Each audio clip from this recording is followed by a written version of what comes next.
শান্তি করে এক মুঠো বা এক থালা যতটাই ভাত খাও না কেন, তার জন্য আমি বলবো এই একটা রেসিপিই যথেষ্ট। শীতের যা সবজি আছে সব ঝটপট এটা বানিয়ে ফেলো তো দেখি, যতটা তাড়াতাড়ি হয়ে যাবে আর খেতে হবে অত্যন্ত সুস্বাদু, এটুকু আমার গ্যারেন্টি। আর এই প্রতিদিন ফুলকপি বাঁধাকপি খেতে খেতে না মুখে অরুচি লেগে যায়, তাই অরুচি কাটাতে তো এই মেনুটা একদম যথেষ্ট। শুটকি প্রেমীদের জন্য তো স্বর্গ, যারা শুটকি ভালোবাসো না তারা পুরো স্কিপ করে শুধুমাত্র এই মেনুটা বানাতে পারো।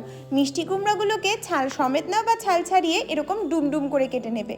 আর ওইদিকে একটা ছোট সাইজের ফুলকপি নিয়েছি, সেটাকেও একদম ছোট ছোট টুকরো করে কেটে নিতে হবে। এখানে আমি লোটে শুটকি ইউজ করছি, সেটাকে গরম জলে ভালো করে ধুয়ে পরিষ্কার করে একটু ভিজিয়ে রেখেছি। আবারও বলছি, শুটকিটাকে পুরো অ্যাভয়েড করতে চাইলে অবশ্যই লোটে যে তাজা লোটে মাছ সেই মাছটা ইউজ করবে, যেমন করে আমি দেখাচ্ছি ওরকম করেই বানাবে।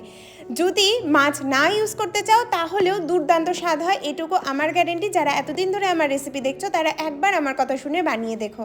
প্রথমে দেখো ওইদিকে আমি মিষ্টি কুমড়া টমেটোটাকে ভাজা বসিয়ে দিয়েছি, আর শুটকিটাকে একটু ভালো করে রসুন আর পেঁয়াজ দিয়ে নিয়েছি।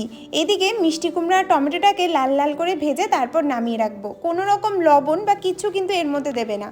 এরপর ওই তেলের মধ্যে ফুলকপিটাকেও একটু সেদ্ধ মতো প্লাস ভালো মতো ভাজা করে নামিয়ে রাখবো। এর মধ্যে পরিমাণ মতো হলুদ আর একটু লবণ দিয়েছি। ভালো করে ভাজতে মোটামুটি 5 থেকে 7 মিনিট লাগবে। এখনকার ফুলকপি দিলেই দেখবে গলে যায়, এত সুন্দর হয় খেতে। এবার সেই তেলের মধ্যেই, মানে দেখো কোনো রকম তেল কিন্তু নেই, অল্প তেলের মধ্যেই আমি রসুন আর বেশ খানিকটা পেঁয়াজ কুচি করে রেখেছিলাম, সেটা একদম লো আছে 3-4 মিনিট ভালো মতো ভেজে তুলে রাখবো। সরষের তেলের মধ্যে এবার শুটকিটাকেও একদম কষিয়ে কষিয়ে নামাতে হবে।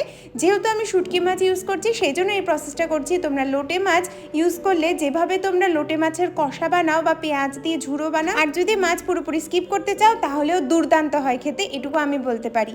এইবার পেঁয়াজ রসুন আর শুকনা লঙ্কা আর তার সাথে ধনেপাতা ভালো করে মেখে নেব।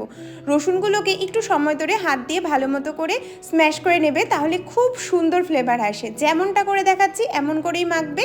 এরপর এইদিকে মিষ্টি কুমড়া ফুলকপি আর টমেটোটাকে যত কিছু আমরা বানিয়েছি সব এবার হাতের সাহায্যে ভালো করে মেখে নেব, আর দেবো 2 থেকে 3 চামচ মতো সরষের তেল, স্বাদ মতো লবণ।